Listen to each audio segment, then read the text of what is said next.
écoutez le meilleur du transport. Truck Stop Québec. Guy, notre prochain invité, ça fait plusieurs mois que je le suis sur les médias sociaux. Je pense qu'il y a bien des gens qui le connaissent aussi. Il s'implique énormément aussi dans le questionnement sur la façon de faire de nos dirigeants. Tout comme moi, tout comme toi, tout comme bien des camionneurs qui... Quelqu'un qui se questionne, donc c'est un complotiste. Ben, un complotiste... il se pose des questions. Non, mais il y a d'autres termes aussi. Il y a plein d'autres termes. Là, conspirationniste. Conspirationniste. Il y a covidio. On est étiqueté quand on se pose la question. Et en plus, c'est un chanteur. En plus. Fait que tu sais, c'est... Non, mais on fait bien des blagues, là. Mais, tu sais, quand tu oses poser des questions, qu'on dirait qu'il y a des gens que ça passe pas. T'as pas le droit de poser des questions. Parce que au Québec, ou t'es complotiste, covidio, puis name it, ou t'es de la bonne garde qui porte le masque, qui écoute toutes les directives. Un mouton. Un mouton. T'es un mouton. Effectivement. Daniel Tadros, salut, bienvenue à Truck Stop Québec. Merci de l'invitation. Ça va bien? Ça va vraiment bien. Daniel, tu te catégorises comme quoi, toi? Est-ce que tu es dans notre équipe de covidio, de complotistes, d'alarmistes? Oui, absolument. Je suis, je pense, un éveilleur des consciences. Les gens, depuis trop longtemps, associent nos gouvernements à la bienveillance. Et on est présentement très, très, très, très loin de cette idée. Ça suffit de penser qu'ils sont là pour nous. Ils sont là pour nous étouffer, pour nous tuer, presque. Parce que depuis le mois de mars dernier, on a vécu un confinement. Au début, on voyait ça comme grave, hein, la COVID, parce que personne n'était au courant de comment ça s'annonçait, tout ça. À un moment donné, les chiffres ont changé. On a eu des directives d'Arruda que le masque, c'était pas important, que c'était même pas nécessaire, tout ça. Une semaine ou deux après, c'était devenu nécessaire. T'avais plus le choix, il fallait que tu le portes, tout ça. Comment est-ce qu'on peut se retrouver dans tout ça, Daniel, sur le fait que, une journée, on te dit, il fait beau dehors, le lendemain, non, il fait pas beau, le surlendemain, il fait beau. Coudon, il fait-tu beau ou il fait pas beau? Y a-tu quelqu'un qui va nous le dire quelque part? Ouais. Il y a aucun raisonnement logique, on dirait. Ils veulent juste nous pousser leurs mesures. Il y a aucune raison pour aller de l'avant avec tout ce qu'ils font. Puis, c'est juste qu'on est tellement habitués de suivre, puis les gens ont tellement... Ils font confiance à nos autorités, comme si c'est eux qui allaient nous sauver, l'autorité tout-puissante qui a toutes les réponses. Puis c'est fini ce temps-là. Eux ne servent plus les intérêts des citoyens québécois. Parce que ils ont décidé de suivre l'ordre mondial de l'OMS, de l'ONU. On le voit par leurs épinglettes sur eux. On le voit par les drapeaux devant l'Assemblée nationale, devant le château Frontenac. C'est plus les drapeaux du Québec. On le voit à la fête du 24 juin. Il n'y avait pas un drapeau québécois. Les signes sont tous là, qu'ils ne sont plus là pour nous servir. Ils sont, même si on criait par-dessus tous les toits que leurs masques nous étouffent, leurs mesures nous étouffent, on n'a plus besoin, c'est plus nécessaire. Eux ont un agenda en tête, c'est de servir les si grands, puissants intérêts mondiaux. Point à la ligne. Et si les citoyens qui m'écoutent aujourd'hui, qui sont un peu surpris ou décoiffés par mes propos, il y a un moment donné, il va falloir arriver à l'évidence que nos gouvernements, c'est plus eux qu'on doit suivre. On doit s'auto-informer, on doit chercher d'autres sources plus crédibles que les grands médias aussi, parce que les grands médias, ils ont une hausse présentement de leur code d'écoute à cause de ça. Ils peuvent vendre plus de publicité, donc ils embarquent dans le game. De plus, ils veulent pas faire de faux pas au niveau du gouvernement. La vente plus chère, en tout cas. Oui, puis le gouvernement, là, quand on fait un faux pas, le gouvernement tout-puissant, là, il peut nous enlever nos bourses, il peut nous enlever notre financement, il peut faire beaucoup de choses. Fait que tout le monde suit le gouvernement au pas, malheureusement. Puis ça, c'est un problème dans notre société. On a juste des gens comme nous qui se disent, là, on s'en fout. On s'en fout des répercussions, on va parler pareil. Puis, fait que les grands médias, eux, ils suivent le narratif de l'État. Puis tout le monde les écoute. Là. Moi, j'ai des amis, là, des amis personnels qui écoutent, ils regardent la presse, puis ils me reviennent, mais la presse a dit ça. Je dis, franchement, arrêtez de suivre les grands médias. Arrêtez aujourd'hui. Mais il y a quand même des efforts. Il y a quand même, Daniel, des efforts du journal Le Devoir qui commence à enquêter. Il y a quand même Patrice Roy qui commence à douter. Alors ça, c'est de bon augure. Il y a aussi un homme qui s'appelle Jean-Jacques Crèvecoeur, qui est souvent à vos rassemblements que vous connaissez personnellement.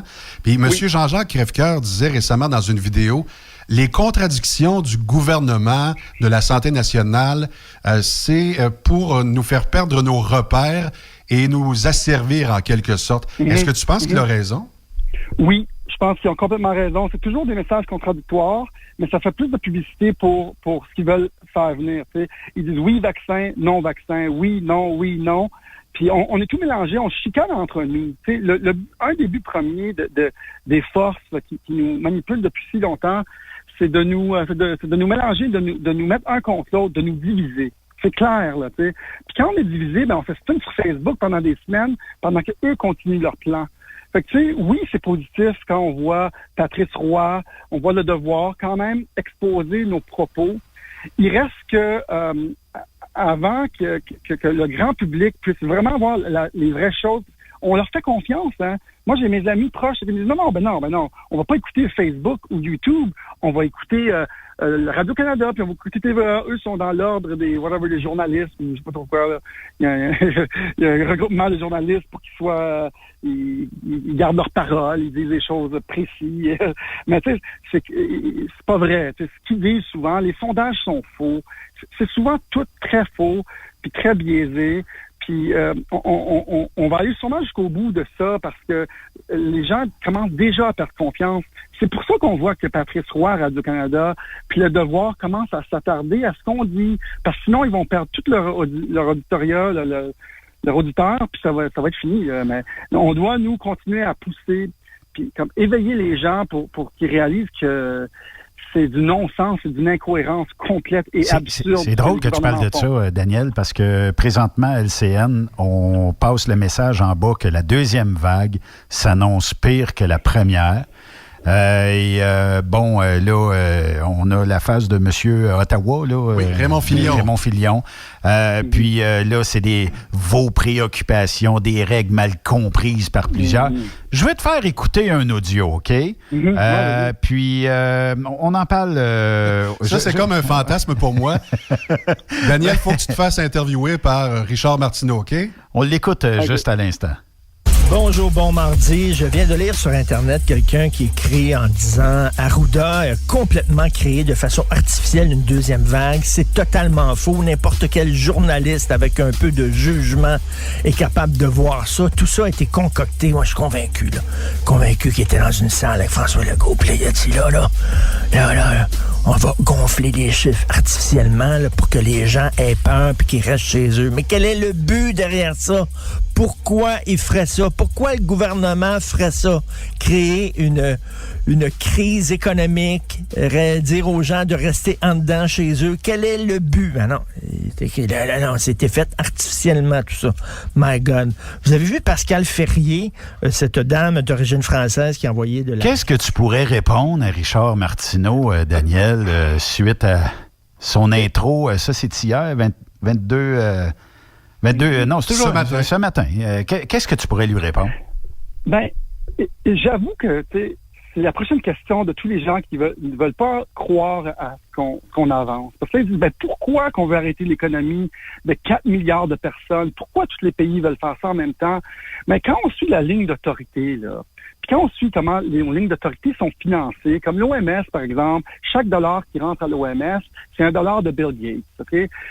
Puis, il faut vraiment venir dans notre bar et nous écouter un peu, écouter des vidéos, essayer de comprendre pourquoi il y a une force mondiale à l'autre bout du monde, je pense qu'ils sont en Suisse, l'OMS, qui veulent tellement nous protéger de ce virus. Puis là, on commence à comprendre que, nos grandes institutions renommées internationalement, comme l'OMS, comme l'ONU, sont gangrénées. Sont gangrénées des forces du pouvoir, de l'argent, et pas les forces qu'on voit des Bill Gates, Il y a des gens beaucoup plus riches derrière ça, des familles richissimes, qui ont des 500 milliards de dollars, qui étirent leurs ficelles. On les connaît pas. On peut nommer quelques noms, les Rockefeller, les Roosevelt. Il y a de nombreuses familles qui ont une puissance sur la planète au complet. C'est dur à avaler quand je vous le dis de même, tu sais, comme ben oui, tu sais. Mais c'est ça la vérité. Puis ils ont installé des banques centrales dans tous les pays. Nos pays ne nous appartiennent plus. Et là, pourquoi ils voudraient faire ça? Ben, plusieurs raisons. Ils veulent, que Trump perde le 3 novembre. C'est ça un des buts premiers. Créer une récession aux États-Unis, faire perdre Trump pour reprendre le contrôle des États-Unis. Il avait le contrôle, les 5-6 derniers présidents, il avait le contrôle. Il était sous l'emprise de l'ordre mondial. Là, Trump est plus sous cette emprise-là. Donc, un des premiers buts, c'était ça. Un deuxième but, c'est commencer à contrôler les peuples via toutes ces mesures-là. On les contrôle, on va asservir les peuples. Et oui, c'est macabre. Oui, c'est négatif. Je pense pas à ça tous les jours. Je me réjouis pas de parler de ça. Non, au contraire.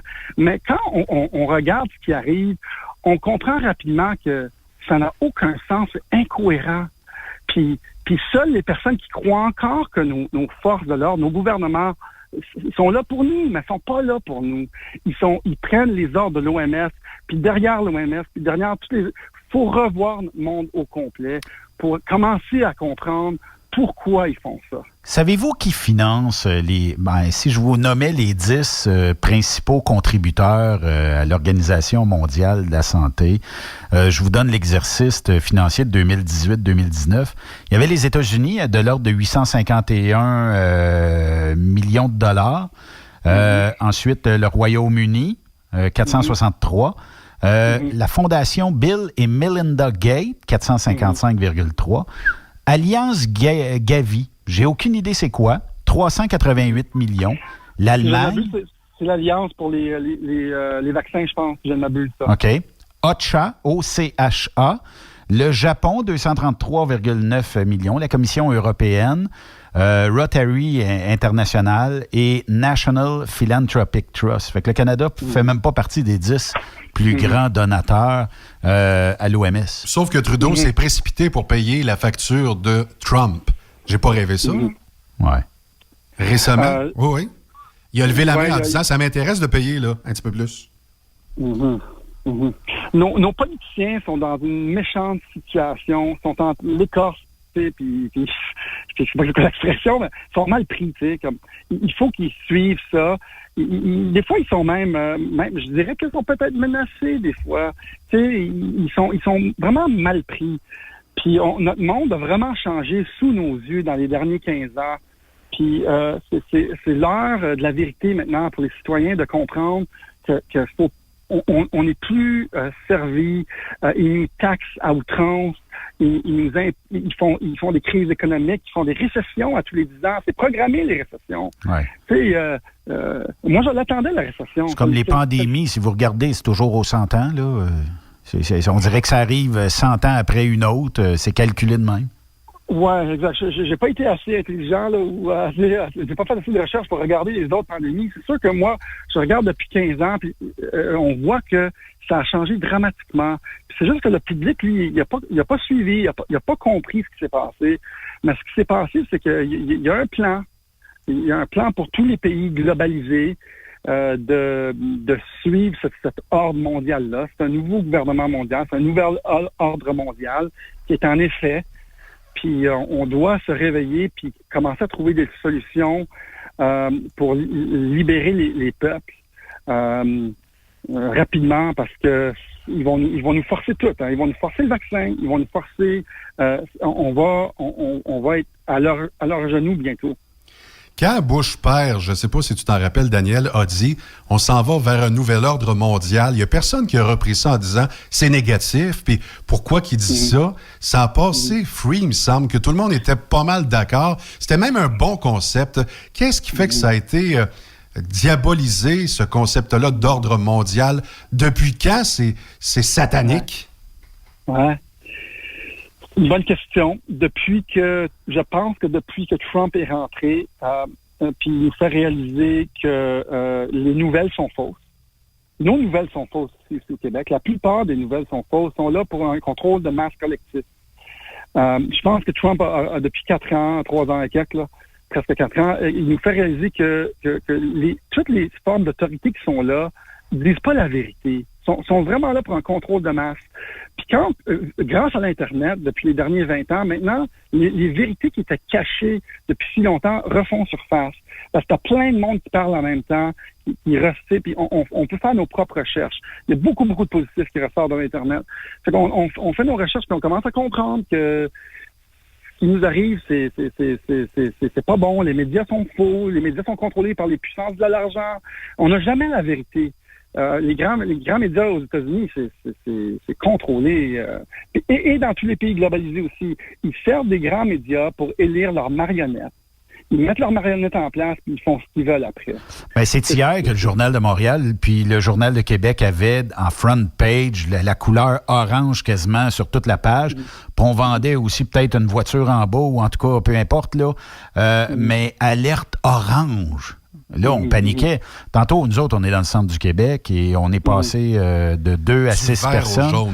Et là, on est du vert au jaune. À cause de 2 à 6 personnes. De 2 à 6 personnes.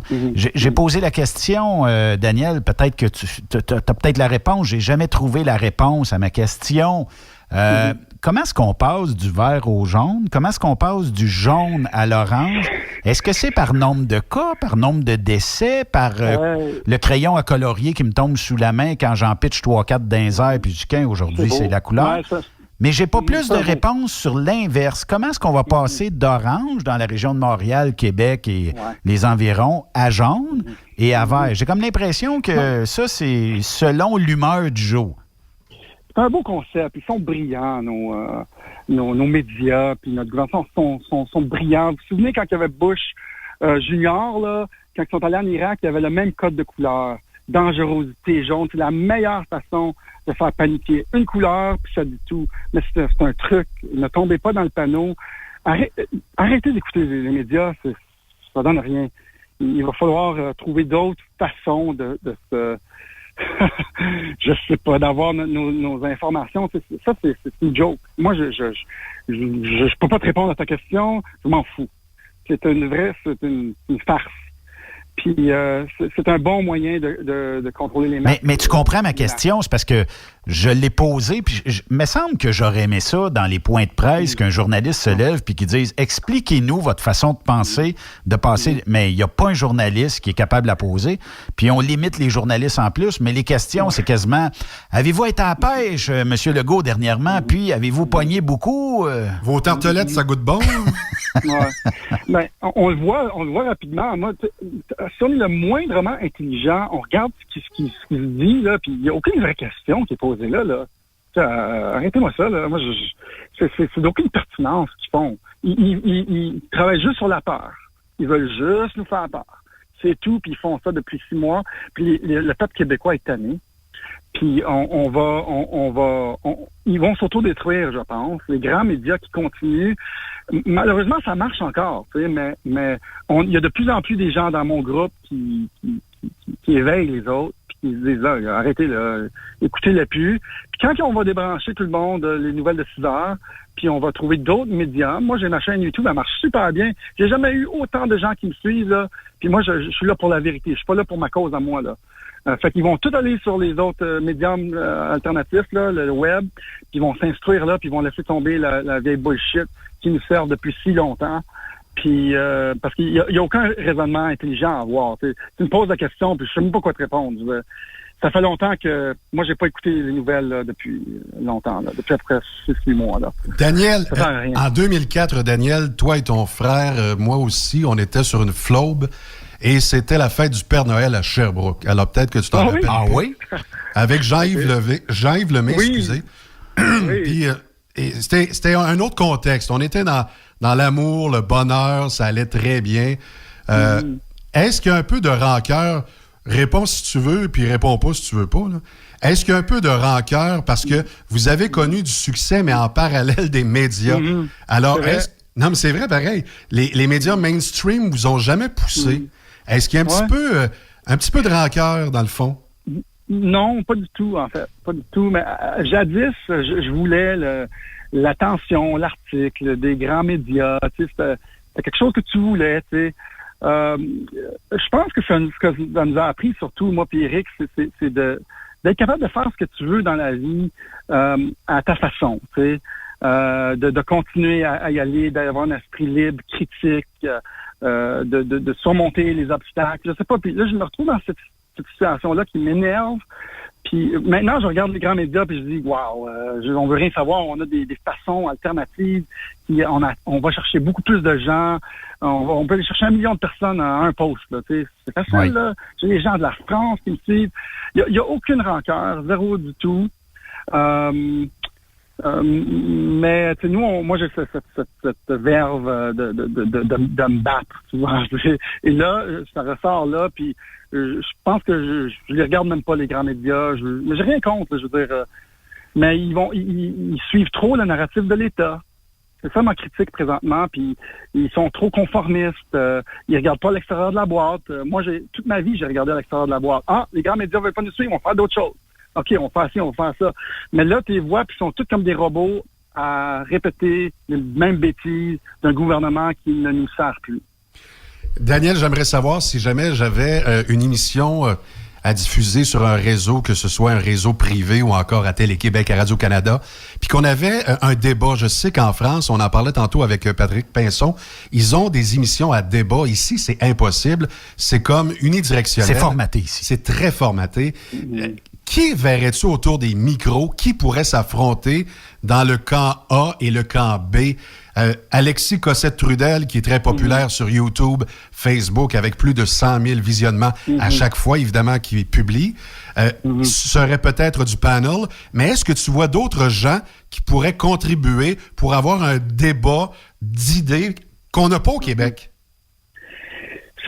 C'est drôle. On dirait que le format débat, moi, il me plaît pas beaucoup parce que il faut comprendre beaucoup de choses pour comprendre ce qu'on fait. Il faut comprendre la géopolitique mondiale.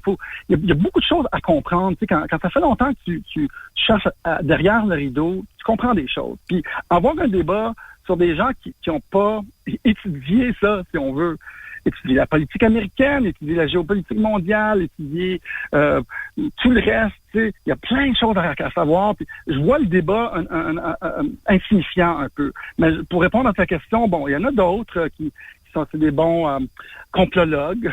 Il y a Stéphane Blais, Daniel Pilon. Moi, ça me ferait plaisir de participer. Je trouve que débattre avec des gens qui manquent des bouts d'informations, c'est comme, mettons, Martineau, peu importe, on parle pas de la même chose. On est sur deux univers différents. Ils n'ont pas étudié, regardé, observé ce que nous, on observe pour arriver aux conclusions qui sont vraiment évidentes. Fait que, tu sais, le débat, ben oui, ça pourrait faire avancer la cause, mais ouais, certainement. Pourquoi pas? C'est parce que je pense pas que ça va arriver un jour. Moi, je pense que les médias se mouilleront pas à avoir deux camps. Parce que depuis le début de la pandémie, c'est soit que tu rentres dans les rangs ou soit que tu es un complotiste, tu es un covidio. Tu n'as pas le droit de poser de questions. Que quelqu'un soit contre le port du masque, bon, c'est son opinion, moi je la respecte. Qu'il soit pour le port du masque, c'est son opinion, je la respecte. Mais qu'un gars comme moi, comme Guy, comme Daniel, pose juste la question, sur quoi vous vous êtes basé pour arriver avec un masque et qu'on n'a pas de réponse, ça fait pas de nous des covidios. Ça fait pas de vous, les auditeurs, des covidios parce que vous vous posez. Puis je pense qu'il y aurait beaucoup plus de questions qui se feraient sur les médias sociaux si les gens se faisaient pas traiter de tout et non. Parce qu'une petite question. Puis demandez aux acteurs politiques, là, je dis bien acteurs parce que je pense qu'ils jouent bien la game, mais demandez-leur. Vous n'aurez pas de réponse là-dessus. Puis il y a une ligne de parti très, très, très précise. C'est que c'est en haut que ça se décide. C'est en haut qu'on répond. Puis vous autres, dans vos comtés, fermez votre trappe. Tout simplement. Puis mouillez pas le parti. Mais est-ce qu'un jour, on pourrait s'attendre, puis ça peut arriver, une dérape, là. Parce qu'on peut... Tu sais, quand des fois, les gens ont du contrôle sur d'autres, à un moment donné, ils ne peuvent pas tout contrôler dans la vie. Fait qu'il y aura peut-être quelqu'un quelque part qui va lever la main, il va dire « Hey, là, ça suffit, niaiserie. » Un journaliste, ça n'existe pas un journaliste que ça y tenterait de poser des questions? Ouais, ben c'est ça, mais c'est devant leur incohérence que nos chaînes YouTube ils pop de partout. On veut les vraies réponses, on les a pas. Puis ils servent de cette grande arnaque médicale. On n'est pas des médecins, personne n'est un médecin, mais ils se servent de ça comme genre qui ont la science infuse cachée de tous et qui peuvent nous faire passer n'importe quel lapin dans leur chapeau pour nous faire croire que faut suivre tous leurs ordres. Mais les gens sont pas dupes. T'sais, on voit c'est incongru, c'est stupide, ils sont et les gens le voient. Et on va aller jusqu'au bout de ça, puis on va s'informer ailleurs. C'est ça qui arrive, tu sais. Il n'y a aucune réponse pertinente. Ils font un yo-yo. On va, mais il y a juste les durs là, qui continuent. Là, ils pensent que le gouvernement est bienveillant, qu'ils vont rester là.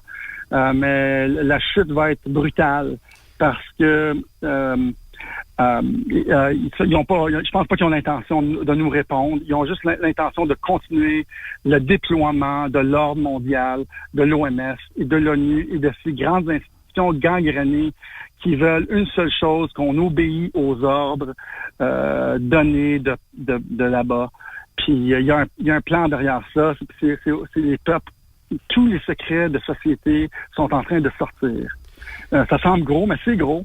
C'est une bataille entre le bien et le mal. Mais on n'aura pas les réponses de nos gouvernements. Inquiétez-vous pas. Ça sortira pas. Mais si on revient sur l'aspect santé, quand on entend des Doc Mayou, des docteurs Marc Lacroix ou des docteurs à la retraite au rassemblement devant l'Assemblée nationale qui s'expriment en votre faveur en quelque sorte en disant le port du masque, on va le porter, oui, parce que vous le dites, mais je pense que c'est pas une barrière vraiment impressionnante. On dit que le masque est bon à 31%. Certains diront, c'est mieux que rien. Mais c'est quand même pas la panacée. Et il y a des gens qui remettent en cause aussi le traitement. Il y en a qui disent que peut-être que le professeur Raoult a la solution. Pourquoi Santé Canada s'évertue à dire que c'est un poison finalement? Et pourquoi il est disparu des tablettes? Ouais. Ni vu ni connu. Ouais, ben c'est ça, exact. Ben on se pose la question, on n'a pas la réponse, mais quand on commence c'est comme une Tylenol, l'hydroxychloroquine, disponible pour tous en Afrique. Les gens le prennent comme une Tylenol, puis tout d'un coup, les grandes nations globalisées décident de le rendre indisponible, substance vénéneuse. Ils décident de le retirer des étagères, puis ils veulent juste nous bourrer leur trouver la solution avec un vaccin. Puis là, ça marche pas, ça marche pas ce qu'ils font, c'est illogique. C'est comme si notre Tylenol, il dirait non, plus le droit de prendre du Tylenol parce que c'est dangereux. Puis on le rend illégal en plus. Franchement. Puis ben là, on se pose des questions, on se dit il y a un agenda derrière ça. Okay, ben c'est quoi l'agenda? Mais c'est pas juste ça, là, il y a ça. Puis toutes leurs autres mesures qu'ils font, puis tout ce qu'ils font, c'est une absurdité complète. Puis il faut faire se réveiller les citoyens, puis commencer à, je sais pas, faire des offensives, créer un nouveau gouvernement, créer des nouveaux médias. Il faut prendre notre futur en main. Ouais, mais ça, c'est de l'anarchie, diront certains. Mais je trouve ça sympathique. Je veux juste savoir, Daniel, je reviens à ma question de base. Quand un médecin est de votre côté et qui se fait clencher dans les médias et même se fait dire par l'Ordre des médecins, le Collège des médecins, peux-tu, s'il te plaît, t'abstenir de commentaires? Tu te rappelles pas de ton serment d'Hippocrate? Merci, bonne fin de journée. Qu'est-ce que tu penses de ça, que nos médecins soient muselés? On est tous muselés. Tous, dans chaque... Nous, on est muselés, les citoyens. On ne peut même pas rentrer dans un commerce sans masque. Ils ont tous trouvé une façon pour museler tout le monde.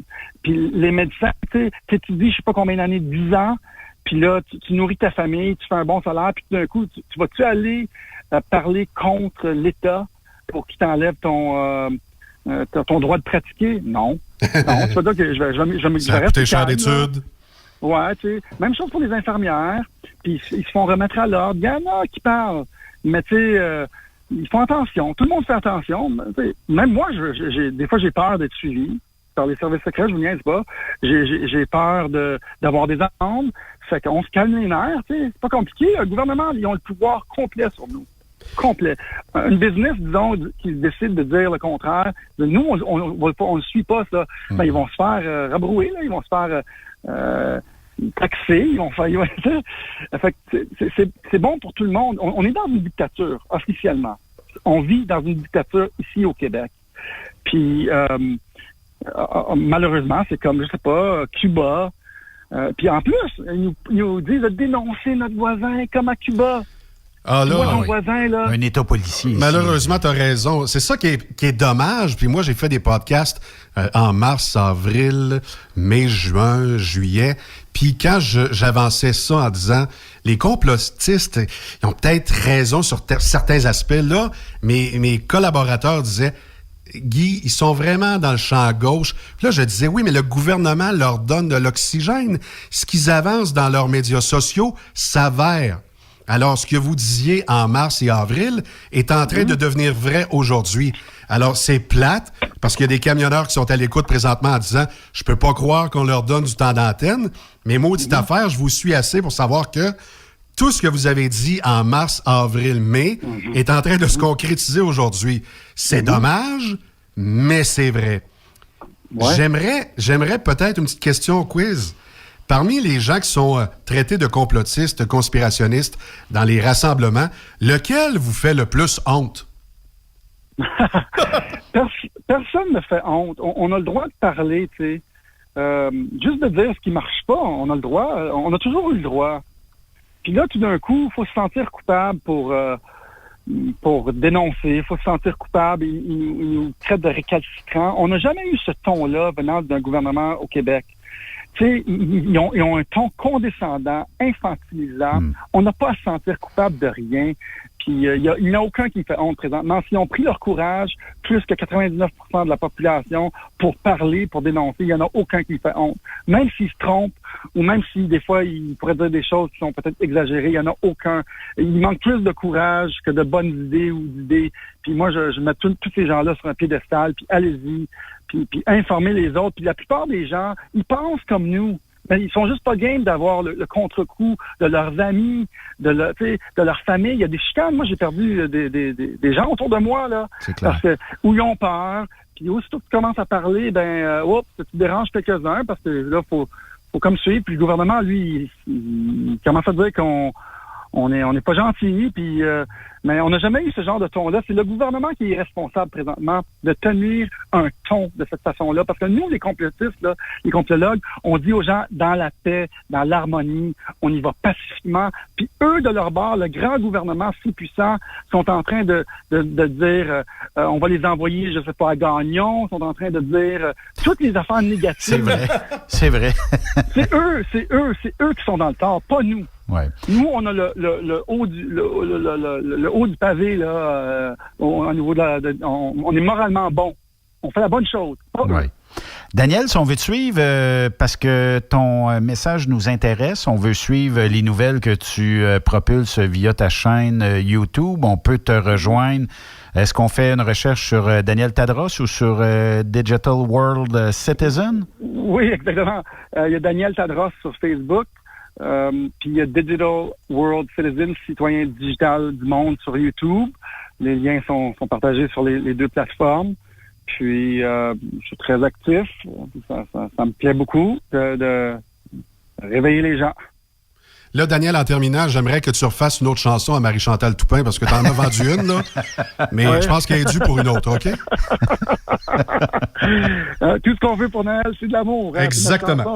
Qui joue depuis 20 ans, là. Oui, effectivement. Marie-Chantal Toupin l'aura fait, ouais. Daniel Tadros, merci beaucoup. Il y a un message qui vient d'arriver. Il dit, je ne chèquerai pas pour lui, là, mais il dit, j'aime ce qu'il dit. Lui, il fait pas mal plus de sens que les journaleux mainstream. Fait que, message passé. Merci pour le temps. J'apprécie beaucoup. Vous m'appelez n'importe quand. On va jaser. Merci beaucoup, Daniel Tadros. Salut à vous deux. Merci. Salut. Bye-bye. Bye. Daniel Tadros, que vous pouvez suivre sur sa page Facebook. C'est marqué Daniel Tadros, jumeau Tadros. Donc, cherchez-le. Et aussi sur la page YouTube que vous pourrez chercher Digital World Citizen. Il y a des vidéos qui ont plus que 10 000 vues. Donc... c'est pas un bad guy, ça, là. Ben, as-tu entendu... tu sais, mettons que tu vas parler à certaines personnes qui vont te dire, vous autres, là, quand vous questionnez le gouvernement, vous êtes des mangeurs de merde, vous êtes de la bullshit, vous êtes... Est-ce que tu as entendu un mot dégradant de Daniel? Mais il questionne en tabarnouche. On a le droit. On a le droit de questionner. Et oui, il a sa vérité. Oui, vous avez votre vérité. Mais Colin, tant qu'on peut parler, il y a de l'amour. Non, mais effectivement. Puis en plus, tu sais, normalement, je me serais attendu à avoir plein de messages haineux. Là, j'ai du positivisme. T'es-tu sérieux? Le monde dans l'industrie du camionnage, je pense que c'est des gens qui aiment poser des questions parce qu'ils voyagent à travers l'Amérique du Nord. Ouais. Tu sais, quand tu es, je sais pas moi, d'un État américain où on n'en parle plus, puis quand tu écoutes les nouvelles américaines, puis on est plus dans le débat Trump-Biden de ce temps-là que la COVID-19, mais tu sais, on n'a pas mis en priorité, là. Ce qu'on voit, c'est tout le temps COVID. Oui, mais remarque que les deux sont indissociables. C'est-à-dire qu'il l'a mentionné. Tout ça, pour lui, est une opération politique. Oui. Il faut vraiment faire une pause. Oui. De l'autre côté de la pause, on va clore ça ici sur Truck Stop Québec. Restez là. Après cette pause, encore plusieurs sujets à venir. Truck Stop Québec. Vous prévoyez faire un...